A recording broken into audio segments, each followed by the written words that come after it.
Good morning, students. Myself, Dr. L. Manju Bhargavi, Assistant Professor, Government First Grade College, Madhugiri. Session number 47. The topic is Features of Mutual Funds.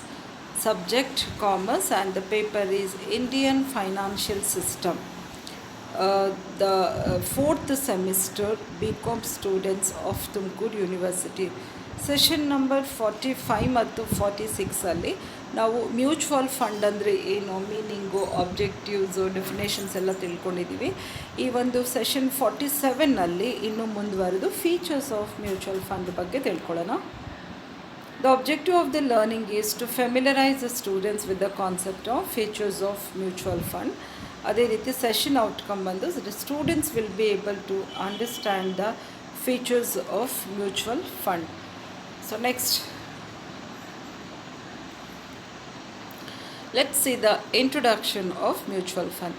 A mutual fund is a professionally managed investment scheme usually run by an asset management company that brings together a group of people and invest their money in stocks, bonds and other services.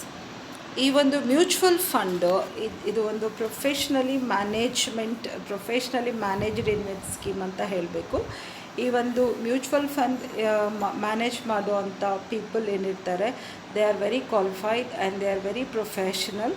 So ಇದು generally large number of people it will bring to ಅವರೆಲ್ಲ ಇನ್ವೆಸ್ಟ್ಮೆಂಟ್ನ ಒಂದು ಕಡೆ ತೊಗೊಂಡು ಬಂದು ಆ ಮನೀನ, ಆ ಇನ್ವೆಸ್ಟೆಡ್ ಮನೀನ together it will invest in ಸ್ಟಾಕ್ಗಳಲ್ಲಿ, ಬಾಂಡ್ಗಳಲ್ಲಿ ಮತ್ತು ಅದರ್ ಫೈನಾನ್ಷಿಯಲ್ ಸರ್ವಿಸ್ಗಳಲ್ಲಿ ಇನ್ವೆಸ್ಟ್ ಮಾಡ್ತಾ ಇರುತ್ತೆ.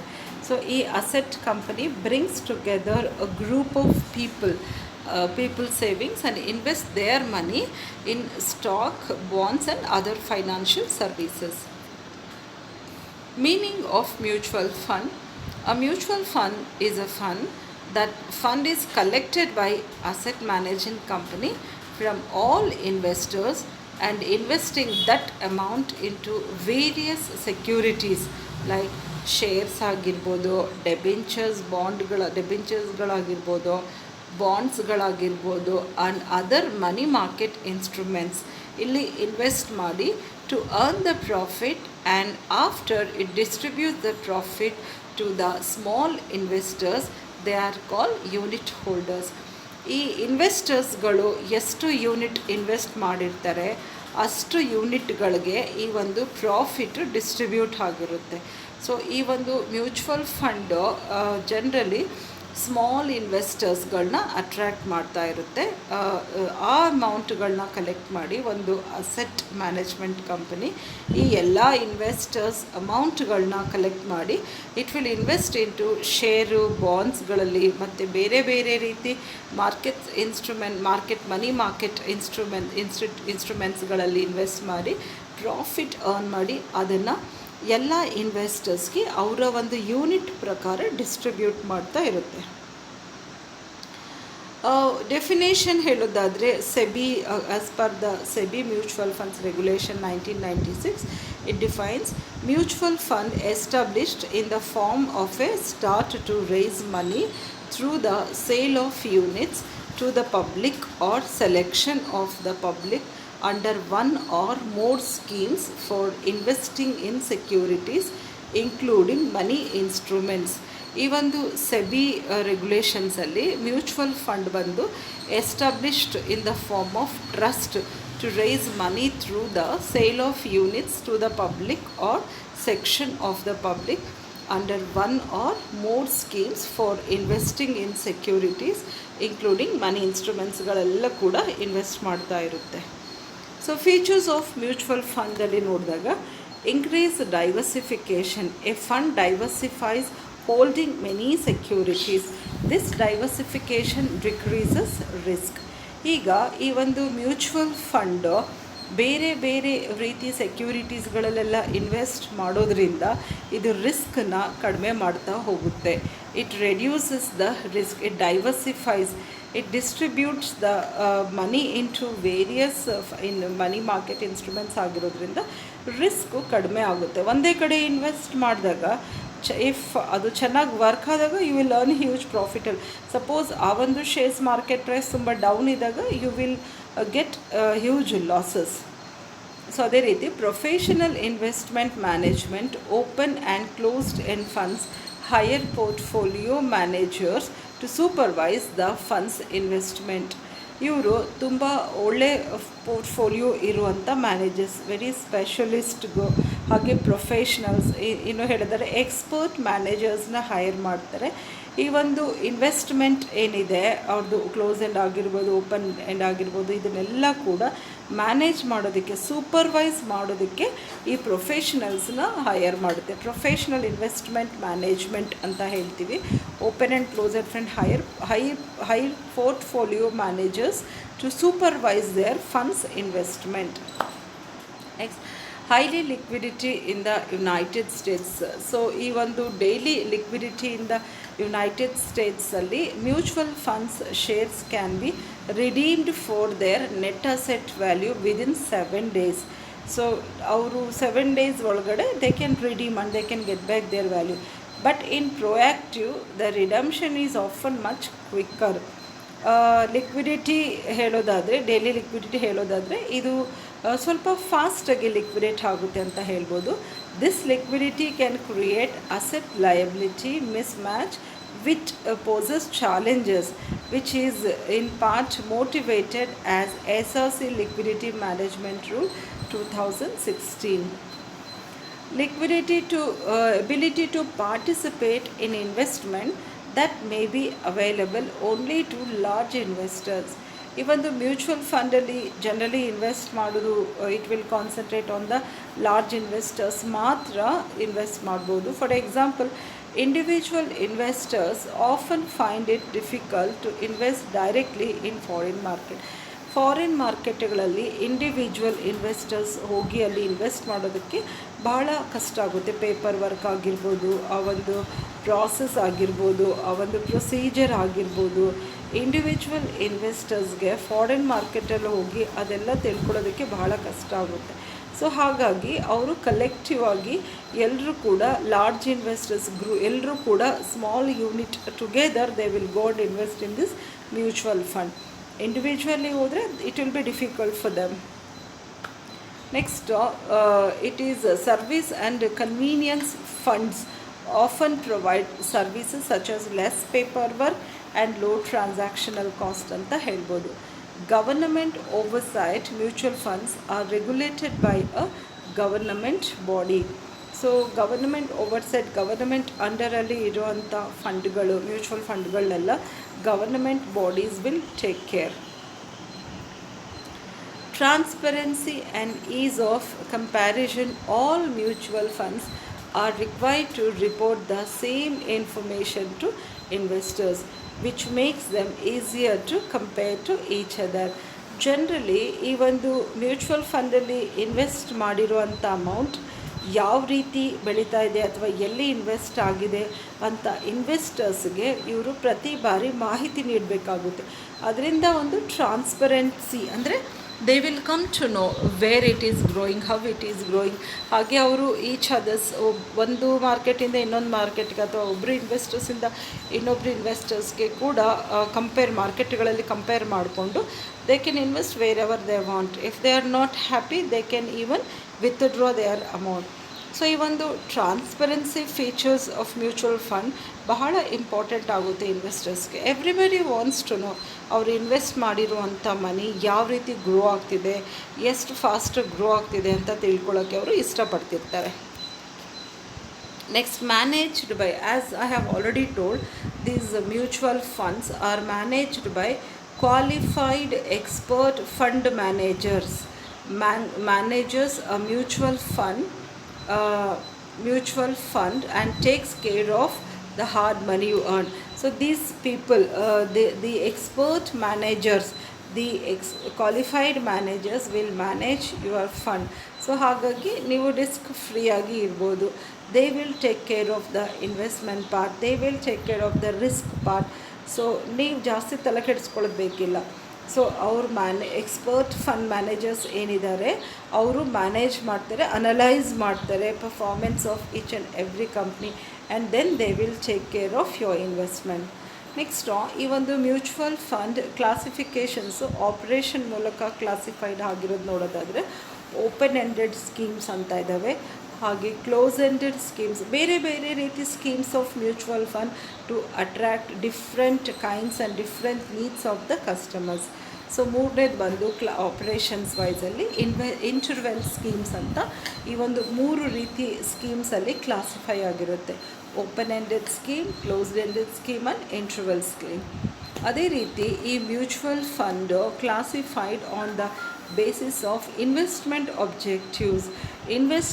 ಆಬ್ಜೆಕ್ಟಿವ್ಸ್ ಬೇಸಿಸಲ್ಲಿ ಕೂಡ ಈ ಮ್ಯೂಚುವಲ್ ಫಂಡ್ ಕ್ಲಾಸಿಫೈ ಆಗಿದೆ. ಯಾವ ರೀತಿ ಅಂದರೆ ಇನ್ಕಮ್ ಸ್ಕೀಮ್ ಮೇಲೆ ಬೇರೆ ಬೇರೆ ಸ್ಕೀಮ್ಗಳಿವೆಲ್ಲ, ಹಾಗೆ ಗ್ರೋತ್ ಸ್ಕೀಮ್ ಎಷ್ಟು ಫಾಸ್ಟಾಗಿ ಗ್ರೋತ್ ಆಗ್ತವೆ ಅನ್ನೋದ್ರ ಸ್ಕೀಮ್ ಮೇಲೆ, ಮತ್ತು ಬ್ಯಾಲೆನ್ಸ್ಡ್ ಸ್ಕೀಮ್ ಆಗಿರ್ಬೋದು, ಹಾಗೆ ಟ್ಯಾಕ್ಸ್ ಸೇವಿಂಗ್ ಸ್ಕೀಮ್ಸ್ ಆಗಿರ್ಬೋದು, ಸೆಕ್ಟರ್ ಫಂಡ್ಸ್ ಆಗಿರ್ಬೋದು. ಸೊ ಈ ರೀತಿ classification of mutual fund on the basis of investment objectives ಪ್ರಕಾರ ಇಷ್ಟು ಸೆಕ್ಟ್ರಲ್ಲಿ ಇಷ್ಟು ಸ್ಕೀಮ್ಸ್ಗಳಲ್ಲಿ ಫಾಲೋ ಆಗಿರ್ತವೆ: income scheme, growth scheme, balanced scheme, tax saving scheme, ಹಾಗೆ ಸೆಕ್ಟರ್ ಫಂಡ್ಸ್ ಅಂತ ಹೇಳ್ಬೋದು. ಇನ್ನು ಫರ್ದರ್ ಇದು ಇಂಡೆಕ್ಸ್ ಫಂಡ್ಸ್ ಅಂತ ಕೂಡ ಕ್ಲಾಸಿಫೈ ಆಗಿರ್ತವೆ, ಹಾಗೆ money market funds. Next guilt funds ಅಂತ, ಇದು ಗವರ್ನಮೆಂಟ್ ಸೆಕ್ಯೂರಿಟೀಸಲ್ಲಿ ಇನ್ವೆಸ್ಟ್ ಮಾಡುವಂಥ ಬಾಂಡ್ಸ್ಗಳು.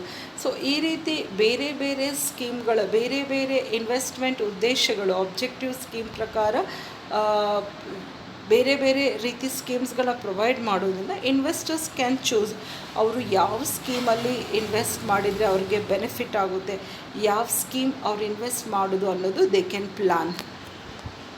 Next lump sum and SIP investment as seen in the open-ended fund have timing flexibility for investment. ಇಲ್ಲಿ ಹಾರ್ಡ್ ಆ್ಯಂಡ್ ಫಾಸ್ಟ್ ಇರೋದಿಲ್ಲ, ಟೈಮಿಂಗಲ್ಲಿ ಫ್ಲೆಕ್ಸಿಬಿಲಿಟಿ ಇರುತ್ತೆ ಇನ್ವೆಸ್ಟ್ಮೆಂಟ್ ಮಾಡೋದಕ್ಕೆ. You can invest at any time. Similarly, you have no restrictions on the frequency amount you can invest per year. Frequency ಕೂಡ restrictions ಇರೋದಿಲ್ಲ. You can invest according to your convenience, ನೀವು ಎಷ್ಟು ಬೇಕಾದರೂ invest ಮಾಡ್ಬೋದು. These funds also provide you with an option of investing regularly. Monthly ಸ್ಕೀಮ್ಸಲ್ಲಿ, regular ಸ್ಕೀಮ್ಸಲ್ಲಿ ಕೂಡ ಇರ್ತವೆ. ನೀವು ರೆಗ್ಯುಲರ್ ಆಗಿ ಕೂಡ ಈ ಒಂದು ಮ್ಯೂಚುವಲ್ ಫಂಡ್ಗಳಲ್ಲಿ ಇನ್ವೆಸ್ಟ್ ಮಾಡ್ಬೋದು. ಅದೇ ರೀತಿ ಈ ಒಂದು ಫಿಕ್ಸ್ಡ್ ರಿಟರ್ನ್ಸ್ ಅಂತ ಇರೋದಿಲ್ಲ ಮ್ಯೂಚುವಲ್ ಫಂಡಲ್ಲಿ. No fixed returns in mutual invest in capital instrument such as bonds, equities and money market instruments. ನಮ್ಮ ಫಂಡು ಈ ರೀತಿ ಬೇರೆ ಬೇರೆ ಕ್ಯಾಪಿಟಲ್ ಇನ್ಸ್ಟ್ರೂಮೆಂಟ್ಸ್ಗಳಲ್ಲಿ, ಬಾಂಡ್ ಈಕ್ವಿಟೀಸ್ಗಳಲ್ಲಿ, ಮನಿ ಮಾರ್ಕೆಟ್ ಇನ್ಸ್ಟ್ರೂಮೆಂಟ್ಸಲ್ಲಿ ಇನ್ವೆಸ್ಟ್ ಆಗಿರೋದ್ರಿಂದ ಅಲ್ಲಿ ರಿಟರ್ನ್ ಫಿಕ್ಸ್ ಇರೋದಿಲ್ಲ. Because they all depends upon the their growth or their profitability always depends upon the marketing condition, marketing structure. So ಹಾಗಾಗಿ the price of these instruments changes as per the market dynamics. ಅದೇ ನಾವೀಗ discuss ಮಾಡಿವಿ. And thus it is not possible to predict the returns of a mutual fund. So ಒಂದು mutual ಫಂಡ್ದ ರಿಟರ್ನ್ಸ್ನ usually ನಾವು predict ಮಾಡೋದಕ್ಕೆ ಆಗೋದಿಲ್ಲ. Next, equities can make losses. Mutual funds are the funds that invest in equities. Mutual ಫಂಡ್ಗಳು ಬೇರೆ ಬೇರೆ companies ಈಕ್ವಿಟೀಸಲ್ಲಿ ಇನ್ವೆಸ್ಟ್ ಮಾಡ್ತವೆ. ಸಮ್ಟೈಮ್ಸ್ ಆ ಕಂಪನಿ ಶೇರ್ಸ್ ಕಡಿಮೆ ಆದಾಗ ನಮಗೆ ಈಕ್ವಿಟಿಯಿಂದ ಕೂಡ ಲಾಸಸ್ ಆಗ್ಬೋದು. Equities by nature are riskier instruments and come with high profitability and high risk. ಅದರ ಪ್ರಾಫಿಟಬಲ್ ಕೂಡ ಹೈ ಇರುತ್ತೆ, ಹಾಗೆ ರಿಸ್ಕ್ ಕೂಡ ತುಂಬ ಹೈ ಇರುತ್ತೆ. While an investor may generate healthy returns, he or she may have to go through a harrowing period as well depending on the market dynamics. ಸೊ ಒಂದೊಂದು time ತುಂಬ ಟಫ್ ಸಿಚುವೇಷನ್ಸಲ್ಲಿ ಕೂಡ investors have to face, and sometimes they can make very huge returns, healthy returns ಕೂಡ ಮಾಡ್ಬೋದು ಈ ಒಂದು mutual ಫಂಡಲ್ಲಿ ಇನ್ವೆಸ್ಟ್ ಮಾಡೋದ್ರಿಂದ. Next, debt funds are relatively safer. Mutual fund that invest in debt instruments are relatively safer. ಈಗ debt fund ಅಂತ, but funds are relatively safer. ಈ ಒಂದು ಡೆಟ್ ಮ್ಯೂಚುವಲ್ ಫಂಡ್ಸಲ್ಲಿ ಡೆಟ್ ಮ್ಯೂಚುವಲ್ ಫಂಡ್ಸ್ಗೆ ದೇ ಕ್ಯಾನ್ ಇನ್ವೆಸ್ಟ್. ಇಲ್ಲಿ invest ಮಾಡೋದ್ರಿಂದ ಅದು ಸ್ವಲ್ಪ ಫೇರ್ ಅಥವಾ safer relatively fair and safer mutual fund ಅಂತಲೇ ಹೇಳ್ಬೋದು. This is because the debt instrument in which a fund invests comes with an external credit rating that defines its degree of safety. ಯಾಕಂದರೆ ಅಲ್ಲಿ invest ಮಾಡೋ ಟೈಮಲ್ಲಿ ಇದರ degree of safety define ಮಾಡ್ತಾ ಇರುತ್ತೆ. Next, also these debt instrument have a fixed interest rate and are not heavily dependent on the not heavy market capital market. ಈ ಒಂದು debt ಇನ್ಸ್ಟ್ರೂಮೆಂಟಲ್ಲಿ invest ಮಾಡೋದ್ರಿಂದ ಈ ಡೆಟ್ ಇನ್ಸ್ಟ್ರೂಮೆಂಟಲ್ಲಿ ನಮ್ಮ ಇಂಟ್ರೆಸ್ಟ್ ರೇಟ್ ಏನಿರುತ್ತೆ, ನಮ್ಮ return ಏನಿರುತ್ತೆ ಅದು ಫಿಕ್ಸ್ ಇರುತ್ತೆ. ಆ್ಯಂಡ್ ಇವುಗಳು ಮಾರ್ಕೆಟ್ ಮೇಲೆ ಅಷ್ಟು ಡಿಪೆಂಡ್ ಆಗಿರೋದಿಲ್ಲ. So while some impact in the yield may be seen depending on the inflation rate in the economy and the Reserve Bank of India's monetary policy. So ಕೆಲವು some impact, ಕೆಲವು ಇನ್ಸ್ಟ್ರೂಮೆಂಟ್ಗಳು ಕೂಡ financial ಅವ್ರು depend ಅವ್ರದ್ದು yield ಅವ್ರ returns ಬಂದು market inflation rate ಮೇಲೆ, ಹಾಗೆ Reserve Bank of India's monetary ಪಾಲಿಸಿಗಳ ಮೇಲೆ ಕೂಡ ಡಿಪೆಂಡ್ ಆಗಿರುತ್ತೆ. But the volatility is control. ಆದರೂ ಕೂಡ ಒಂದು ಲೆವೆಲ್ಗೆ ರಿಸ್ಕ್ನ ಕಂಟ್ರೋಲ್ ಮಾಡ್ತಾ ಇರುತ್ತೆ. So different ways of investing.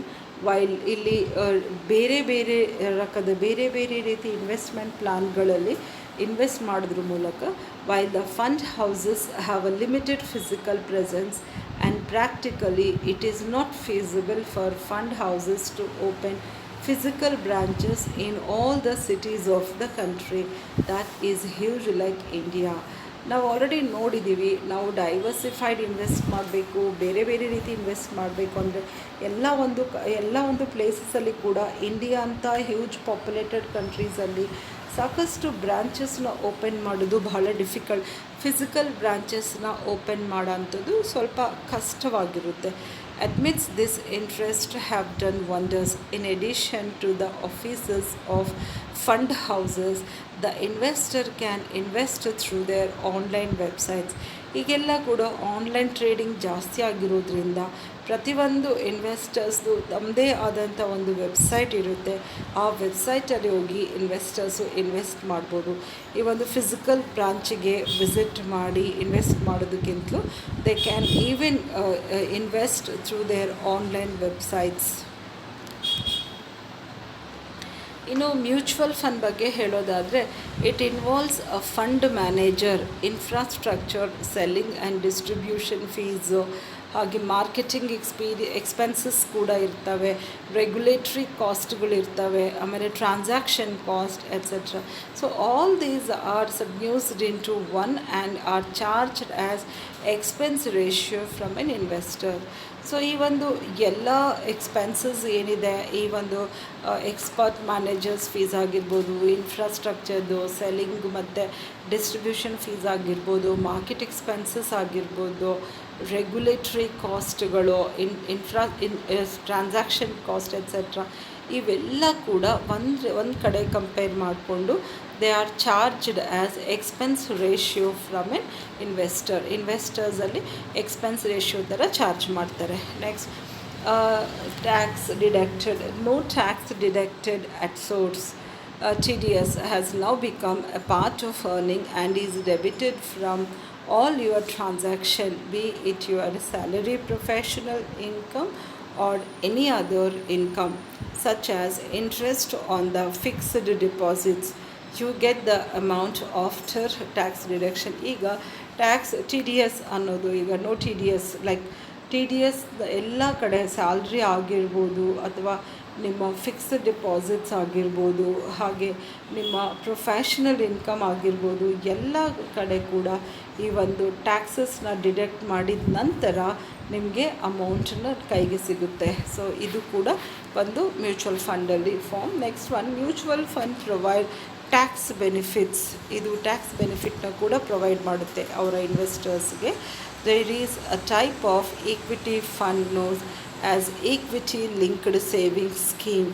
ಇದು ಈಕ್ವಿಟಿ ಲಿಂಕ್ಡ್ ಸೇವಿಂಗ್ ಸ್ಕೀಮ್ ಅಂತ ತಗೊಂಡು these funds invest in equities and offer tax benefits under section 80C of the income tax act. So income tax ಆ್ಯಕ್ಟಲ್ಲಿ ಅಂಡರ್ 80C ಆ್ಯಕ್ಟ್ ಅಡಿಯಲ್ಲಿ ಇನ್ವೆಸ್ಟರ್ಸ್ಗೆ tax ಬೆನಿಫಿಟ್ಸ್ನ ಕೂಡ ಈ ಒಂದು mutual funds ನೀಡ್ತವೆ. That's all students, thank you so much for joining this session. ಈ ಒಂದು ಸೆಷನಲ್ಲಿ ನಾವು ಫೀಚರ್ಸ್ ಆಫ್ ಮ್ಯೂಚುವಲ್ ಫಂಡ ತಿಳ್ಕೊಂಡಿದ್ದೀವಿ. ಮತ್ತೆ ಒಂದು ಸೆಷನಲ್ಲಿ ನಾವು ಇನ್ನೂ ಇಂಪಾರ್ಟೆನ್ಸ್ ಅಥವಾ ಇನ್ನೂ ಭಾಳಷ್ಟು ವಿಷಯಗಳು ಅಬೌಟ್ ಮ್ಯೂಚುವಲ್ ಫಂಡ ತಿಳ್ಕೊತೀವಿ. Thank you so much for your cooperation. ಹಾಗೆ ಎಲ್ಲ ಸ್ಲೈಡು ಎಲ್ಲ ಟಾಪಿಕ್ಗಳನ್ನ ಮತ್ತೆ ಒಂದು ಸಾರಿ ನೀವು ಓದ್ಕೊಂಡು ಪ್ರಾಕ್ಟೀಸ್ ಮಾಡಬೇಕಂತ ರಿಕ್ವೆಸ್ಟ್ ಮಾಡ್ತಿದ್ದೀನಿ. Thank you so much.